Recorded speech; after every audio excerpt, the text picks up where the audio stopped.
This is Kunle Amzat Studio, Agidigbo 88.7 FM. Welcome to News Around the World.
Good evening, welcome to the news around the world on the most listened to radio station, Agidigbo 88.7 FM, Ibadan.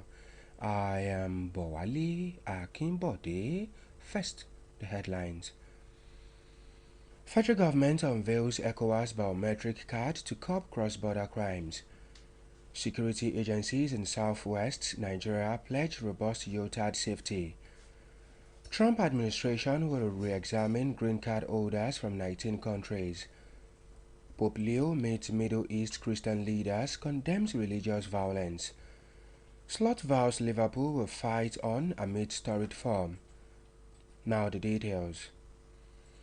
The federal government has today launched the ECOWAS National Biometric Identity Card (MBIC), a regional digital identity credential aimed at strengthening border security, curbing irregular migration and improving identity verification across West Africa. Speaking at the launch in Abuja, the Minister of Interior Olubunmi Tunji-Ojo said the card would support efforts to modernize identity management and improve regional mobility, also noting that President Bola Tinubu's directive for accelerated delivery helped revive the long-delayed project. Tunji-Ojo said the MBIC is designed to enhance border control and intelligence gathering, and is with international public's key infrastructure systems, adding that the credential would also reduce pressure on passport demand, and it can serve as a travel document within the ECOWAS region. Agencies and security advisors to the governors of Southwest states converged in Ogun State to review existing strategies and forge a stronger collaborative framework aimed at ensuring a crime-free Christmas and New Year festive periods and areas of the Southwest states and security architecture within its borders.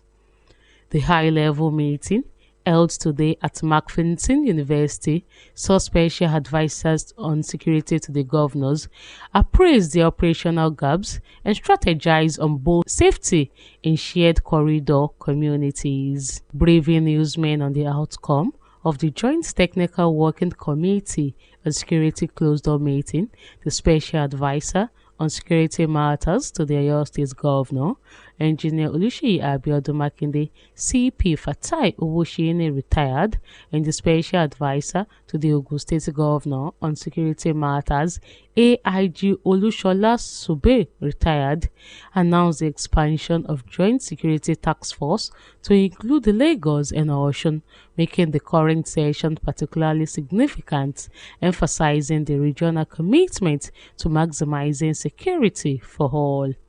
CP Fatai Owoseyini, while speaking further, said the major focus of the meeting was the progress on establishing a security trust fund, a directive previously raised by the Southwest Governors Forum. This is just a mini one. We've done an appraisal, we've looked at the gaps, we've talked to ourselves that amidst the threats going on in the country as it affects us, how do we continue to make the Southwest to remain the safest in this country? And that is what we've just done.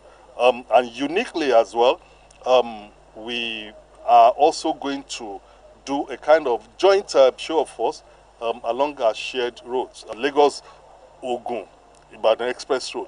CP Owoseni confirmed the meeting served as a mini follow-up to this key decision, with the collective essays on security preparing for monthly meetings to administer the trust fund. The trust fund is expected to provide necessary financial backbone to support coordinated regional security initiative and procure essential operational logistics. It's a proactive measures. We want to assure our people. Allahu Akbar, Allahu Akbar. Reacting states. The special advisor on People from the diaspora coming to celebrate here in Nigeria, and we want to give them the assurance that our states are safe for them to come and celebrate. As a proactive measure, CP Fatai Owoseni disclosed plans for a joint show of force along the major interstate roads to deter criminal activities and assure the public that the enhanced collaboration is a forward-looking strategy, emphasizing the integration of traditional institutions and local government structures. In his welcome address, the Vice-Chancellor, Mark Fenton University, applauded the collaboration of the Southwest states, noting that the meetings offers the Southwest states the opportunity to harmonize operational strategies, deepen intelligence sharing, strengthen joint patrols, and revolve common tools that will make life unbearable for criminal elements who view the contiguous border as a safe corridors for their nefarious activities. The meeting was attended by security chiefs from the 4 states, including Special Advisor to the Governor on Migration and Homeland Security, ACG Segun Adegboke retired, the Special Advisors to the Lagos and Osun State Governors, Dr. Ayodele Ogunsan and Barrister Ojo Samuel, among other stakeholders. Oluwapemi Bamidele, Agidigbo FM News. The state government has directed traders, artisans, motor dealers and vendors occupying pedestrian walkways and roadside spaces to vacate the areas or face penalties. The warning was issued by the Oyo State Road Traffic Management Authority OITMA Chairman, Major Adeshagba Adekoya retired, at his office secretariat in Ibadan. Adekoya stated that using walkways for business is illegal and creates traffic bottlenecks, accidents and inconveniences for shoppers, and also identified hotspot locations where illegal trading is prevalent, including University of Ibadan UI area, Samonda, Mokola and others. Traders are required to relocate to designated market spaces immediately, especially during the festive period, and Adekoya warned that non-compliance will result in fines and court appearances. The Oyo State government, however, commended OITMA's efforts to improve road safety and public order, reiterating its commitment to upgrading infrastructure and ensuring safe movements throughout the state. The Chief Imam of Agidigbo FM Central Mosque, Alhaji Zakaria Yunus Baba, has urged the congregation to distance themselves from every form of pride, stressing that humility is important for everyone who wants to live a better and more meaningful life. While delivering the Jumat sermon today at the Agidigbo FM Mosque, Imam Yunus, popularly known as Baba, reminded the congregation of Prophet Muhammad, saying, also noting that even the smallest trace of pride can prevent a person from entering Al-Jannah. Make sure you have humility in whatever you do. Pride goes before fall and can make you not to get divine blessings from God. The Chief Imam of Agidigbo FM Central Mosque also encouraged followers to respect their leaders, and the leaders must have humility when they are discharging their duties, emphasizing that the position of power is ephemeral. Pride is respecting your leaders at all times. Also, leaders must have humility and remember that you won't be in power forever. The people you disrespected while you are in power won't give you the respect you deserve anymore when you leave. Alhaji Zakaria Yunus advised Muslims to relate with non-Muslims with respect and humility, as it is part of a Muslim duty to coexist peacefully with others. Now it is time to link up with our United Kingdom studio for the foreign news. News from Agidigbo FM United Kingdom. I am Folashade Familusi. Hewa Magai, 45, of Shelton Road, Mitcham, London, was sentenced to 8 years and 6 months in prison at Kingston Crown Court after being found guilty of 8 counts of holding a person in slavery. The victim, including a 15-year-old boy, are Romanian nationals who were trafficked to the United Kingdom under false promises of accommodation, fair pay, food, and legitimate employment. But after they arrived in the United Kingdom, they were forced to work at Markant's car wash in Mitcham, housed in a small shed on site, and routinely subjected to physical, mental, and psychological abuse. The Trump administration has said it will re-examine green cards issued to individuals who immigrated to the United States from 19 countries. The head of the United States Citizenship and Immigration Services, Joseph Edlow, said the president has directed him to conduct a full-scale, rigorous re-examination of every green card for every alien from every country of concern. The announcement comes in the wake of an Afghan national allegedly shooting 2 National Guard troops in Washington, D.C. on Wednesday.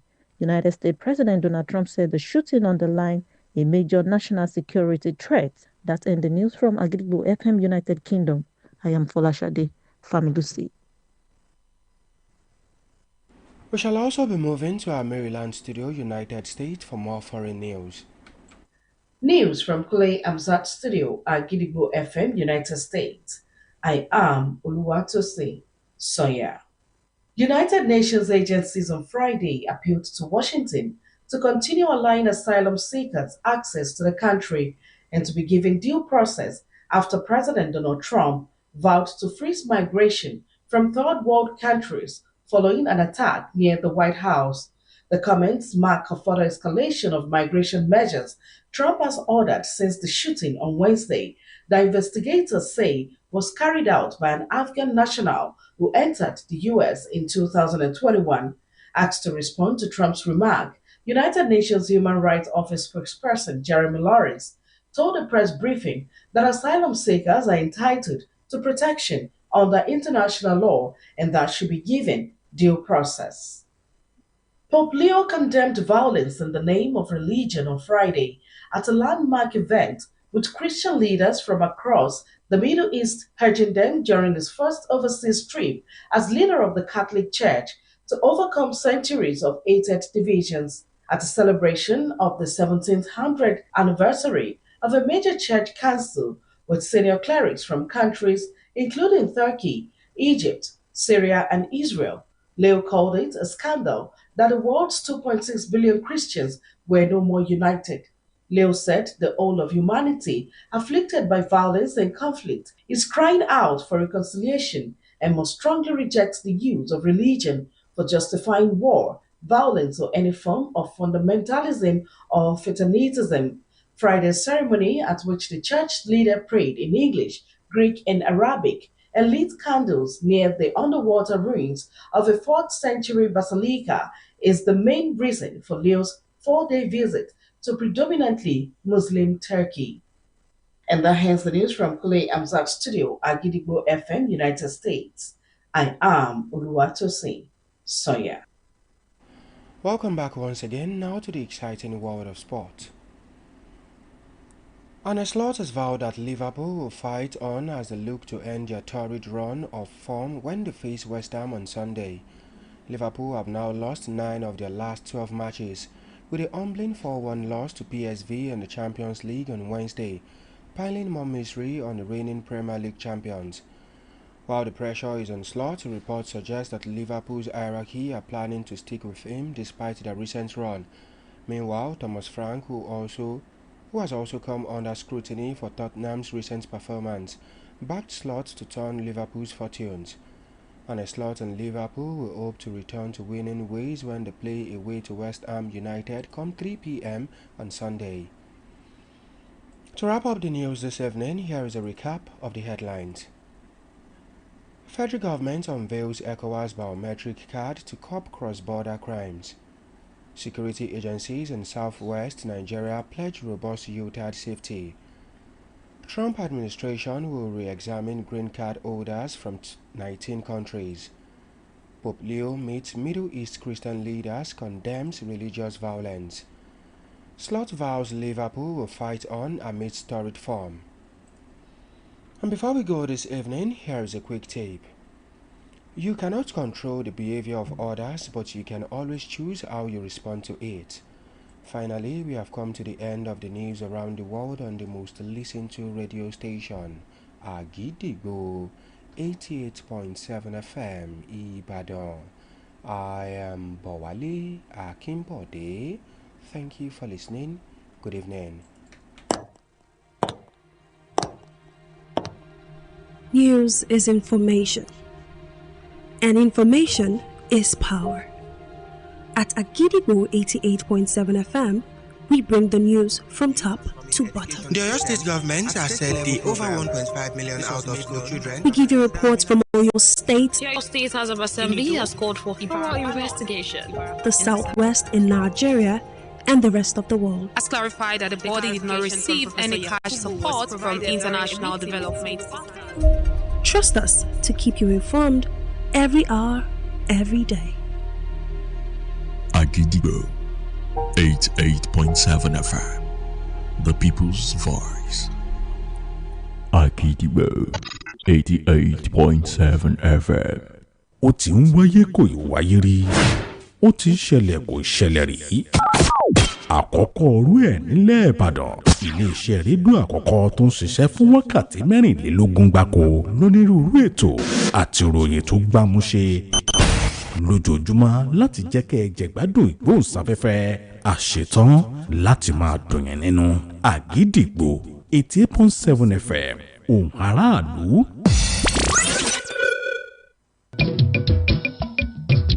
Bàbá mi ẹ bá mi wówó, mo fẹ́ lágídí. Mo fẹ́ lágídí. Ìyá mi ẹ bá mi wówó, mo fẹ́ lágídí. Mo fẹ́ lágídí. Jíde nǹkan nífà wa lọ́dọ̀ orí omi. Bàbá máa kéékèèké, ẹ ò ní sáláì ní. Òbí mi ń wo sànjọ́. Ẹ bá mi wówó, mo fẹ́ lágídí gbò. Ìyá mi ẹ bá mi wówó, mo fẹ́ lágídí gbò. Jíde nǹkan nífà wa lọ́dọ̀ orí omi. Bàbá máa kéékèèké, ẹ ò ní sáláì ní. Òbí mi máa sànjọ́. Tọdún ìtún ti ya bàbá mi orí ọmí tí ì ṣe tán. Bàbá ọmọ kéékèèké. Tọdún ìtún ti ya ìyá mi orí ọmí tí ì ṣe tán. Ó tún ti pa àwọn ọmọ rẹ̀. Àwọn ẹgbẹ́ mi ti ń gba ti ìkẹ́tì tí wọ́n ò fi wọlé. Ó fẹ́ dùn wọ́n nú. Ẹ ò ní sáláì ní. Ẹ má jẹ́ ń gbẹ̀yìn o. Níbi àjọ̀dún àwa èwe. Children Carnival o torí ọmí fi ń dùn wá nínú. Bàbá mi ẹ bá mi wówó, mo fẹ́ lágídígbò. Ìyá mi ẹ bá mi wówó, mo fẹ́ lágídígbò. Children Carnival wa lọ́dọ̀ orí omi. Bàbá máa kéékèèké, ẹ ò ní sáláì ní. Òbí mi máa sànjọ́. Agidigbo 88.7 FM.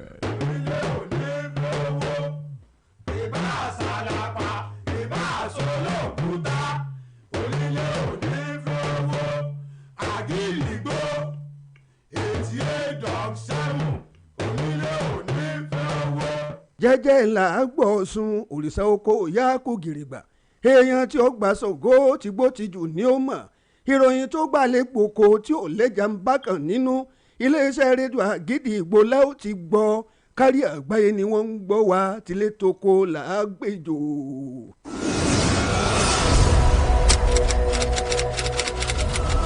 This is Kunle Amzat Studio, Agidigbo 88.7 FM. Ẹ káàbọ̀ sórí àkójọpọ̀ ìròyìn. Níbo la ó ti gbọ́ Àgídìgbò? Níbo la ó ti gbọ́ Àgídìgbò? Ìròyìn lẹ́kùnrẹ́rẹ́ Àgídìgbò FM 88.7 la ó ti máa gbọ́. Ẹ káalẹ́ o. Àkójọpọ̀ ìròyìn wa rèé fún tàlẹ́ òní láti iléeṣẹ́ rédíò Àgídìgbò 88.7 FM Ìbàdàn. Ìkànnì àkọ́kọ́ táyé ń gbọ́ ojú lórí àtẹ ìgbéléwọ̀n Títílayọ̀ Àkàndé lóníròyìn yín ṣáájú ẹgbẹ́ kókó tó wà nínú àkójọpọ̀ ìròyìn náà. Ìjọba àpapọ̀ ṣíṣọ lójú káàdì ìdánimọ̀ àjọ ECOWAS láti fòpin sí ìwà ọ̀daràn láwọn ẹnu bodè. Àwọn àjọ elétò ààbò lẹ́kùn gúúsù ìwọ̀ oòrùn orílẹ̀-èdè Nàìjíríà jẹ́jẹ́ láti jẹ́ kí ètò ààbò rinlẹ̀ dáadáa sí i lásìkò pọ̀pọ̀ ṣìnṣìn ọdún. Ìṣèjọba Trump ó ṣe àtúngbéyẹ̀wò àwọn tó ti ní ìwé ìgbélùú ilẹ̀ Amẹ́ríkà láti orílẹ̀-èdè 19 ọ̀tọ̀ọ̀tọ̀. Slot jẹ́jẹ́ pé Liverpool ló forí tì í dé òpin láàrin gbogbo rògbòdìyàn tí ikọ̀ náà ń kojú. Ìròyìn ọ̀hún rèé lẹ́kùnrẹ́rẹ́.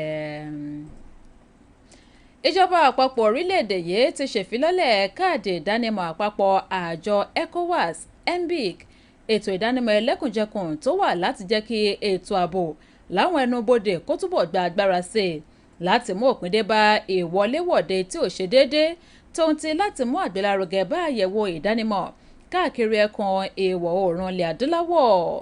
Nígbà tó ń sọ̀rọ̀ níbi ìfilọ́lẹ̀ náà nílùú Àbújá, mínísítà fọ́rọ̀ abẹ́nú Olúbùnmi Túnjí Òjó ó wí pé káàdì náà ni yóò kín ìgbìyànjú wọn lẹ́yìn láti mú ọ̀làjú bá àmójútó ìdánimọ̀ oníkálukú. Bákan náà ló tọ́ka sí pé ìtọ́sọ́nà ààrẹ Bọ́lá Tinubu fún àgbélárugẹ iṣẹ́ ọ̀hún ló túbọ̀ ran iṣẹ́ àkànṣe náà lọ́wọ́. Túnjí Òjó wí pé MBIC ni wọ́n gbé kalẹ̀ láti ṣe àgbélárugẹ àkóso àti àmójútó àwọn ẹnubodè, ìtanilólobó àtàwọn ẹ̀ka iṣẹ́ pàtàkì míì, pẹ̀lú àfikún pé èyí yóò tún mú àdínkù bá ẹrù tó wà lórí bíbèrè fún ìwé ìdánimọ̀ ìrìnnà látàrí bí káàdì ìdánimọ̀ MBIC yìí yóò ṣe ṣe rìnrìn àjò láàrin ẹkùn àjọ ECOWAS.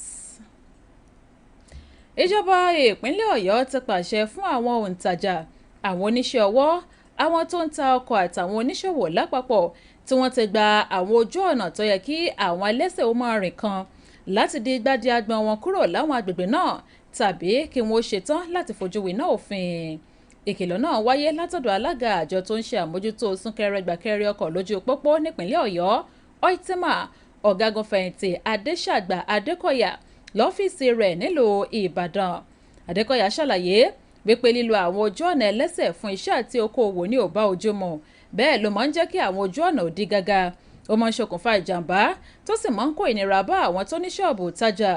Kò ṣàìmẹ́nubà àwọn agbègbè kọ̀ọ̀kan tí irú ìwà báyìí ti gbalẹ̀ jùlọ, tí í ṣe agbègbè fásitì Ìbàdàn UI, Samanda, Mọ́kọ́lá àtàwọn agbègbè míì.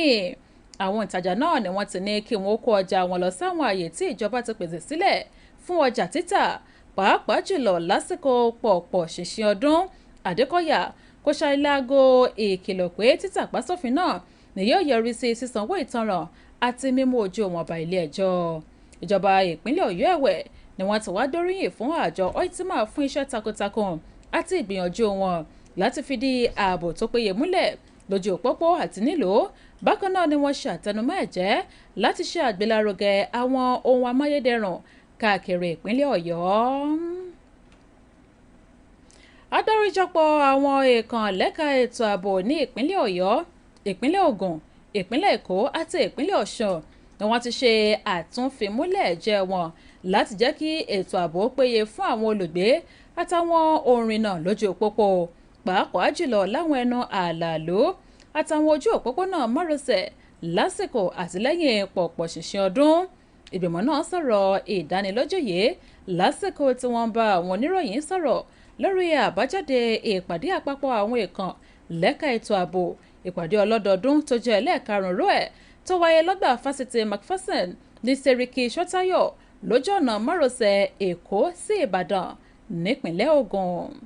Akọ̀ròyìn wa Olúwapẹ̀mí Bámidélé ṣe àkójọ gbogbo bí nǹkan ṣe lọ ń bẹ̀. Ẹ̀kúnrẹ́rẹ́ ààbọ̀ ìròyìn ọ̀hún rèé látẹnu Olúwaṣẹ́gun Adéṣetán. Ìgbìmọ̀ amúṣẹ́yá lórí ọ̀rọ̀ tó ní í ṣe pẹ̀lú ètò ààbò nílẹ̀ yìí, eléyìí tó kó àwọn ọ̀gá elétò ààbò sínú àti àwọn tó jẹ́ olùdámọ̀ràn pàtàkì lórí ètò ààbò sí àwọn gómìnà ní gúúsù ìwọ̀ oòrùn ilẹ̀ yìí ni wọ́n kóra jọ ní ìpínlẹ̀ Ògùn láti ṣe àgbéyẹ̀wò ọ̀nà tí wọ́n lè gbà láti jẹ́ kí ètò ààbò ilẹ̀ yìí kó túbọ̀ dúró re sí i pẹ̀lú àgbékalẹ̀ ètò láti rí wípé àsìkò pọ̀pọ̀ ṣìnṣìn ọdún kérésì yìí kò sí ìwà ọ̀daràn kankan níbẹ̀ àti ọdún tuntun ní gúúsù ìwọ̀ oòrùn láwọn ìpínlẹ̀ tó wà níbẹ̀. àti àgbékalẹ̀ ètò ààbò láwọn ẹnubodè ìlú sí ìlú. Ìpàdé ọ̀hún ló wáyé lónìí ní Macpherson University níbi tá a ti rí olùdámọ̀ràn pàtàkì lórí ètò ààbò fún àwọn gómìnà nígbà tó ń bá oníròyìn sọ̀rọ̀ lórí àbájáde ìpàdé alájùmọ̀ṣe ọ̀hún lórí ètò ààbò. Ẹni tí í ṣe olùdámọ̀ràn lórí ètò ààbò nípínlẹ̀ Ọ̀yọ́ fún gómìnà Ṣèyí Mákindé CP Fatai Owóṣeéní àti olùdámọ̀ràn fún gómìnà ìpínlẹ̀ Ògùn lórí ètò ààbò AIG Olúṣọlá Ṣùbárù ni wọ́n kéde wípé wọ́n gbọ́dọ̀ ṣe àfikún ètò ààbò alájùmọ̀ṣe sí ìpínlẹ̀ Èkó àti ìpínlẹ̀ Ọ̀ṣun láti lè jẹ́ kí ètò ààbò kó dúró re láwọn ìpínlẹ̀ tọ́rọ̀ bá kàn. CP Owóṣeéní nígbà tó ń sọ̀rọ̀ síwájú ó ní àfojúsùn ìpàdé náà ló ní í ṣe pẹ̀lú ìdásílẹ̀ ètò ààbò ní gúúsù ìwọ̀ oòrùn ilẹ̀ yìí, ilé tó pè ní South West Security Trust Fund. Ilé yìí tó wáyé látọwọ́ àwọn gómìnà ní gúúsù ìwọ̀ oòrùn ilẹ̀ yìí. CP Owóṣeéní fìdí ẹ̀ múlẹ̀ wípé ìpàdé ọ̀hún ló wà fún àti gbé kókó ọ̀rọ̀ kalẹ̀ àti ìgbésẹ̀ pẹ̀lú àjọṣepọ̀ àwọn tó jẹ́ olùdámọ̀ràn lórí ètò ààbò láti lè fìdí ọ̀rọ̀ gúnlẹ̀ nípa àtìlẹ́yìn fún ètò ààbò ní gúúsù ìwọ̀ oòrùn ilẹ̀ yìí nípa àtìlẹ́yìn owó. Torí gbogbo alájọ ní nǹkan tó so wá papọ̀, a dẹ̀ ti wo la ṣe tí tó kù díẹ̀ káàtó, ibo ló yẹ ká tún ti ṣe sí i. So a fẹ́ fi dá àwọn èèyàn wa lójú wípé àwọn gómìnà wa bí wọ́n ṣe ń tiraka ní gbogbo ìgbà láti jẹ́ pé South West ètò ààbò ó nípọn sí ni àwa tó jẹ́ pàǹbá wa ṣiṣẹ́ náà ni à ń bára wa sọ̀rọ̀ wípé àjọṣepọ̀ àgbájọwọ́ la fi ń ṣọ̀yà. Owó ọ̀hún nírètí wà wípé yóò jẹ́ gẹ́gẹ́ bí igi lẹ́yìn ọgbà láti ṣe àtìlẹ́yìn àti ìlànà fún ètò ààbò nílẹ̀ yìí bó ṣe ń lọ. Olùdámọ̀ràn pàtàkì lórí ètò ààbò sí gómìnà ìpínlẹ̀ Ògùn AIG Olúṣọlá Ṣùbárù òun náà ṣàlàyé lórí bí ètò ọ̀hún ṣe nílò kíákíá tó sì tọ́ka sí wípé àsìkò pọ̀pọ̀ ṣìnṣìn ọdún ló jẹ́ àsìkò tí àwọn aráàlú máa ń padà wá sílé fún ìsinmi ọdún. Ó ní dandan ni kí ètò ààbò kó sì wà lórí ẹnì kọ̀ọ̀kan gẹ́gẹ́ bí ara akitiyan tó ń bẹ nílẹ̀. CP Owóṣeéní ó ṣàlàyé èròǹgbà fún àjọ fọwọ́sowọ́pọ̀ láwọn ọ̀nà tó wọlé sí ìpínlẹ̀ láti lè pínwọ́ ìwà ọ̀daràn. Ẹ jẹ́ kí àwọn elétò ààbò mọ̀, àwọn gómìnà wa wọ́n dẹ̀ ti ṣetán láti rí i pé gbogbo nǹkan tí àwọn elétò ààbò tí wọ́n nílò láti jẹ́ kí ètò ààbò wa ní South West kó túbọ̀ gbòòrò sí wọ́n ti ṣetán láti pèsè.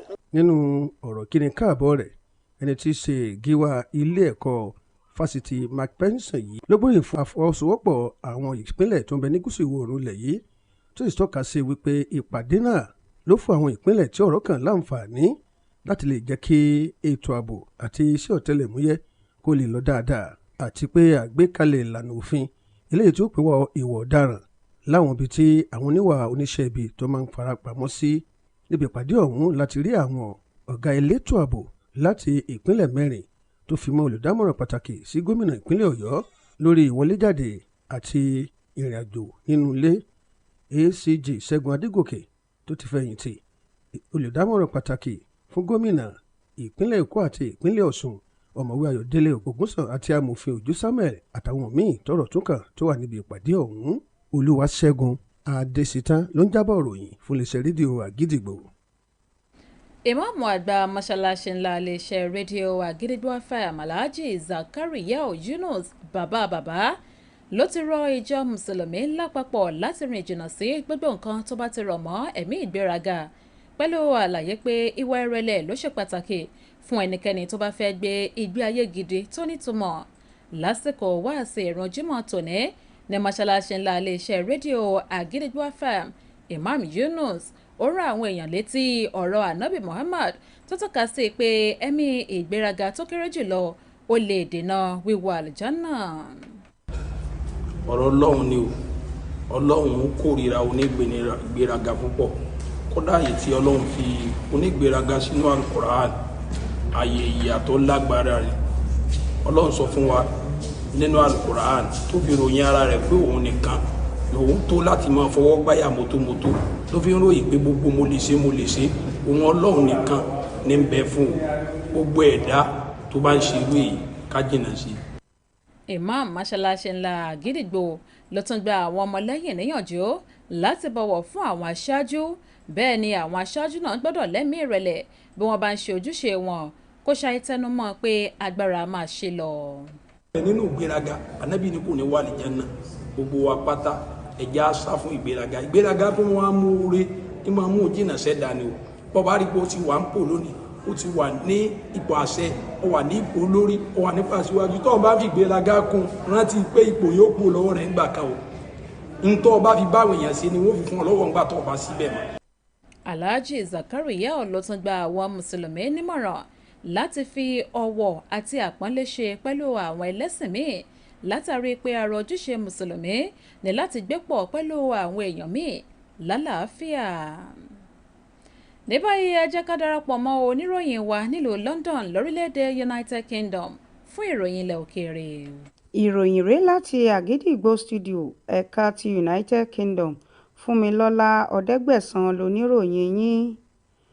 Arákùnrin Ewa Magai ẹni ọdún márùndínláàádọ́ta ni wọ́n ti jù sẹ́wọ̀n ọdún 8 àti oṣù 6 ní orílẹ̀-èdè United Kingdom látàrí bí ó ṣe mú ènìyàn 8 lẹ́rú láti máa ṣiṣẹ́ ọkọ̀ fífọ̀. Nínú àwọn tí arákùnrin ọ̀hún mú sìn lẹ́rú ni ọmọ ọdún 15 wà láti orílẹ̀-èdè Romania, nínú èyí tó ṣèlérí fún wọn pé òun ò fún wọn ní ilégbèé, oúnjẹ àti owó. Ṣùgbọ́n ní kété tí wọ́n dé orílẹ̀-èdè United Kingdom ló sọ wọ́n dẹrú tó sì gba ìwé ìrìnnà wọn pẹ̀lú ilégbèé kékeré kan tó kó gbogbo wọn sí ní agbègbè Mitcham. Ìgbìmọ̀ ìṣàkóso ààrẹ Trump ti kéde pé àwọn ó ṣe àtúnyẹ̀wò lórí àwọn tí wọ́n fún ní ìwé ìgbélùú àwọn tó wọ orílẹ̀-èdè Amẹ́ríkà láti orílẹ̀-èdè mìíràn tó tó 19. Ẹni tó jẹ́ olórí ìlú Joseph Edlo ní ààrẹ Donald Trump ti darí òun láti ṣiṣẹ́ lórí ìgbésẹ̀ àtúnyẹ̀wò fínífíní lórí gbogbo àjèjì tí wọ́n fún ní ìwé ìgbélùú látàrí ìṣẹ̀lẹ̀ tó ṣẹlẹ̀ ní Ọjọ́rú bí ọmọ ilẹ̀ Afghan kan ṣe yìnbọn mọ́ ẹ̀ṣọ́ aláàbò méjì ní Washington. Ààrẹ Donald Trump ní ìṣẹ̀lẹ̀ ọ̀hún kéde ìhalẹ̀mọ́ ààbò orílẹ̀-èdè léyìí tó nílò àmójútó. Ìròyìn kò ní jù báyìí lọ láti Àgídìgbò studio ẹ̀ka ti United Kingdom. Fúnmilọ́lá Ọ̀dẹ́gbẹ̀sán loníròyìn yín. Ẹ káàbọ̀ padà lẹ́ka eré ìdárayá.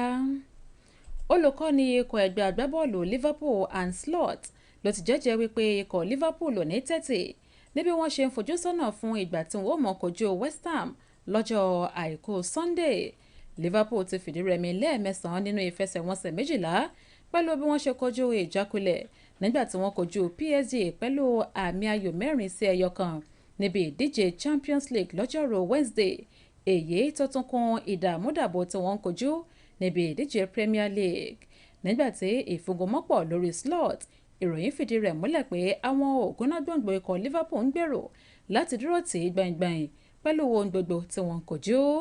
Ẹ̀wẹ̀ Thomas Frank tí wọ́n ti ń yẹ̀gẹ̀rẹ̀ ẹnu sí látàrí ibi ikọ̀ Tottenham ṣe ń ṣe sí lásìkò yìí, lòun náà kí slot lẹ́yìn láti yí kádàrá ikọ̀ Liverpool padà.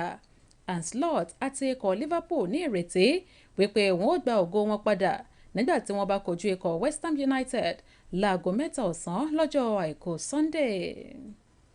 Kí n tó dánu dúró lórí àkójọpọ̀ ìròyìn wa tàlẹ́ òní, ẹ gbọ́ kókó inú rẹ̀ lẹ́ẹ̀kan sí i. Ìjọba àpapọ̀ ṣíṣọ́ lójú káàdì ìdánimọ̀ àjọ ECOWAS láti fòpin sí ìwà ọ̀daràn láwọn ẹnu bodè. Àwọn àjọ elétò ààbò lẹ́kùn gúúsù wọ̀ oòrùn ilẹ̀ yìí jẹ́jẹ́ láti jẹ́ kí ètò ààbò rinlẹ̀ dáadáa lásìkò pọ̀pọ̀ ṣìnṣìn ọdún. Ìṣèjọba Trump ó ṣe àtúngbéyẹ̀wò àwọn tó ti ní ìwé ìgbélùú ilẹ̀ Amẹ́ríkà látàwọn orílẹ̀-èdè 19 ọ̀tọ̀ọ̀tọ̀. Slot jẹ́jẹ́ pípé Liverpool yóò forí tì í dé òpin láàrin gbogbo rògbòdìyàn tí ikọ̀ náà kojú. Ọ̀rọ̀ àmọ̀ràn wa lálẹ́ òní: ìwà àti ìṣe lòmíràn sí ọ kò sí ní ìkápá rẹ̀, ṣùgbọ́n o ní agbára láti kápá èsì ìwà àti ìṣe tiẹ̀ sí ẹlòmíì. Òpin àkójọpọ̀ ìròyìn wa rèé fún tàlẹ́ òní láti iléeṣẹ́ rédíò Àgídìgbò 88.7 FM Ìbàdàn, ìkànnì àkọ́kọ́ tá ń gbọ́ jù lórí àtẹ ìgbélémọ̀ ìyókù tún di lọ́la fún àkọ́tún ròyìn títí láyọ̀ àkàndé ló ti ń ròyìn àní súra wa o. níbo la ó ti gbọ́ Àgídìgbò níbo la ó ti gbọ́ Àgídìgbò ìròyìn lẹ́kùnrẹ́rẹ́ Àgídìgbò FM 88.7 la ó ti máa gbọ́. bí jẹjẹrẹ ti jẹgi tó dáa nínú oko tí sọ